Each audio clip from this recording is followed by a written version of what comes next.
Dimensional analysis का जो last application है वो ये है कि आप किसी भी गिवन क्वांटिटी के लिए हम फार्मूला कैसे ड्राइव कर सकते हैं।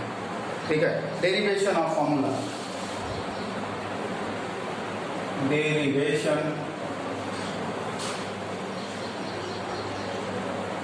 ऑफ फार्मूला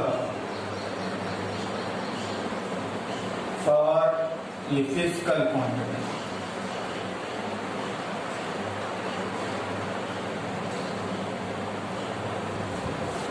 इस एप्लीकेशन में ध्यान देने वाली बात यह है कि ये आप तभी कर पाएंगे जब आपको कम से कम ये बताया गया होगा उस क्वेश्चन में कि वो जो फिजिकल क्वांटिटी जिसके लिए आपको फार्मूला ड्राइव करना है वो किन किन क्वांटिटीज पर डिपेंड कर रही है। ध्यान दें मैं क्या कह रहा हूँ, कौन कौन सी ऐसी क्वांटिटीज हैं जिन पर आपकी वो फिजिकल क्वांटिटी डिपेंड कर रही है जिसके लिए आप जिसके लिए आप फार्मूला ड्राइव करने जा रहे हैं।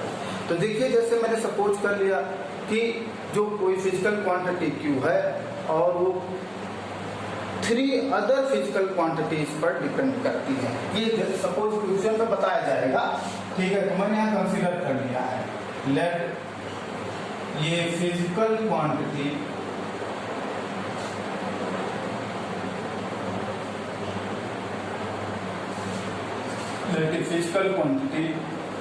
Capital Q depends to the other 3 quantities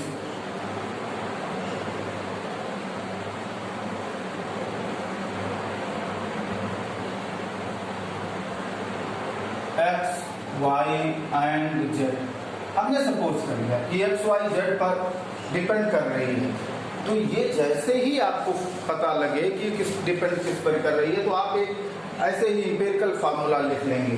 वो लिख लेंगे therefore capital Q equal to कोई कांस्टेंट और x power a, y power b, z power c, ऐसे ही लिख लेंगे अपनी तरफ से। यहाँ जरूर एक बात लिखेंगे, here k equal to dimensionless constant.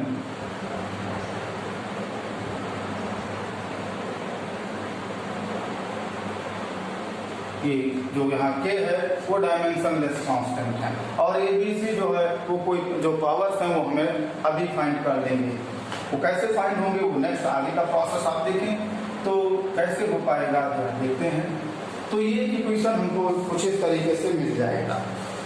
अब ये इक्वेशन अगर ये है तो डेफिनेटली ये सही अगर है तो ये लॉ ऑफ होमोजेनिटी को फुलफिल करेगा, यानी कि जो Q का डायमेंशन फार्मूला होगा, हालांकि इसमें प्लस माइनस नहीं है, तो जो लेफ्ट साइड का जो है डायमेंशन फार्मूला होगा वही राइट साइड का भी होगा। ठीक, तो अगर ये सही है तो यहाँ फ्रॉम इक्वेशन फर्स्ट आपको करना क्या होगा, Q का डायमेंशन फार्मूला लिखिएगा। K तो डायमेंशन लेस है, छोड़ दो उसे, और नहीं लिखना चाहो M0 L0 T0 लिखो तो हम यहाँ छोड़ दे रहे हैं। और x कोई क्वांटिटी है उसका डायमेंशन फार्मूला होगा होल पावर ये, y कोई क्वांटिटी है उसका डायमेंशन फार्मूला होगा होल पावर b, और z भी कोई क्वांटिटी है उसका होल पावर c। यहाँ इंपॉर्टेंट बात है कि k को मैंने क्यों यहाँ रिमूव कर दिया, क्योंकि मैंने खुद ही कंसिडर किया था कि डायमेंशन लेस कांस्टेंट है। ठीक, तो Q इक्वल टू ये हो गया। अब इसमें Q का डायमेंशन फॉर्मूला लिख लेंगे, x का लिख लेंगे, y का लिख लेंगे, z का लिख लेंगे और फिर सिंप्लीफाई करेंगे। और सिंप्लीफाई करने के बाद में भाई ये डायमेंशन फॉर्मूले दोनों तरफ सिमिलर आने चाहिए, यानी कि लेफ्ट साइड में मास का डायमेंशन और राइट साइड में मास के डायमेंशन सिमिलर होने चाहिए। डायमेंशन कंपेयर कर लीजिएगा, एक रिलेशन यहाँ मिलेगा।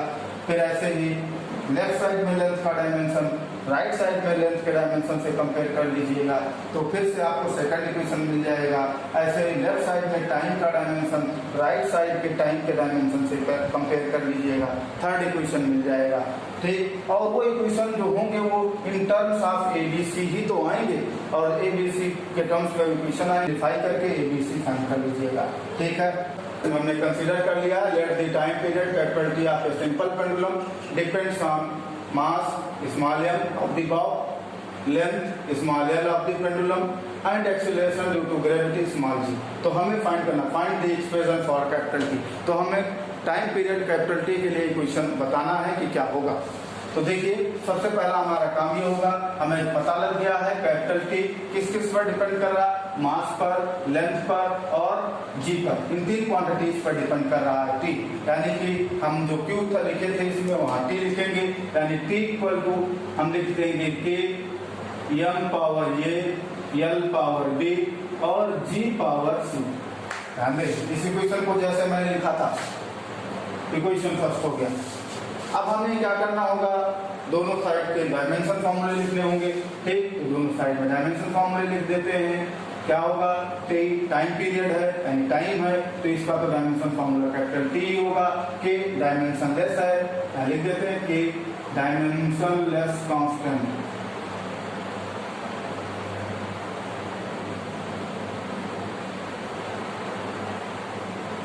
तो के का तो हमें डायमेंशन लिखना नहीं है, यम मास है, मास का डायमेंशन कैपिटल एम होता है, कैपिटल एम पावर ए, लेंथ का कैपिटल एल होता है तो कैपिटल एल पावर बी, और जी एक्सीलरेशन है, एक्सीलरेशन का होता है एल पी माइनस 2।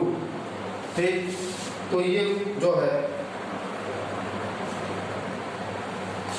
अब सिंप्लीफाई कर लेते हैं और दोनों साइड्स के डायमेंशंस को कंपेयर कर लेते हैं। तो जरा देखते हैं, थोड़ा और सिंप्लीफाई कर लेते हैं राइट साइड को। तो यार आने वाला है m पावर ए और यल यहाँ देखो यल पावर बी और यहाँ यल पावर यहाँ सी था, तो यल पावर सी, तो ये ओवरऑल यल पावर बी प्लस सी आ जाएगा और टी पावर जो आएगा -2c आ रहा है।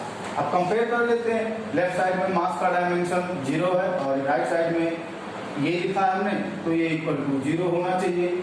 लेंथ का डायमेंशन लेफ्ट साइड में 1 है, सॉरी 0 है, और यहाँ पर b प्लस सी है, तो ये b प्लस सी भी क्या होना चाहिए, ये भी 0 होना चाहिए। टाइम का डायमेंशन लेफ्ट साइड में 1 है, राइट साइड में -2c है, तो यहाँ से -2c जो होना चाहिए 1 होना चाहिए। तो हमें c को पता फाइंड आउट हो गया, c इक्वल टू -1/2 आएगा। ठीक, अब c हमें अगर फाइंड हो गया तो b प्लस सी 0 था, तो हमें इस इक्वेशन में c की वैल्यू पुट करेंगे, बस हमें b फाइंड हो जाएगा।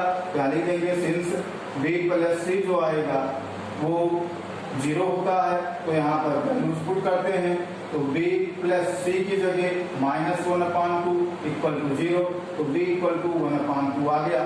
और ये की वैल्यू हमें डायरेक्टली 0 पता ही थी, तो t equal to therefore from equation first, therefore from equation first क्या लिखना है, capital T equal to K m power A m power 0, ये की वैल्यू तो 0 आ गई है, l पावर b d की वैल्यू 1/2 आ गई है, और t power g power c, तो g पावर c की वैल्यू यहाँ देखिए -1/2 आ गई है। इसे सिंप्लीफाई कर लीजिए, तो ये t के तो रहेगा ही, m पावर 0 1 होता है, छोड़ दीजिए उसे, यल पर पावर 1/2, इसके माइनस में तो डिनोमिनेटर में आएगा, तो हम इसे लिख सकते हैं यल अपान जी, इन दोनों पे होल पावर 1/2, और होल पावर 1/2 अंडर रूट होता है, यानी t इक्वल टू हो गया k under root l upon जी। ठीक, ये आपका फार्मूला हो गया। अब एक्सपेरिमेंटली ये फार्मूला बहुत बार आप पढ़ चुके हो, तो ये आप जानते हो कि जो है जो ये formula t equal to k root of l upon G आ रहा है। ये जो फार्मूला है ये जो है इसमें k की जगह पर 2 पाई आता है, तो आप चाहते हो तो k की जगह आप 2 पाई भी अप्लाई कर सकते हो।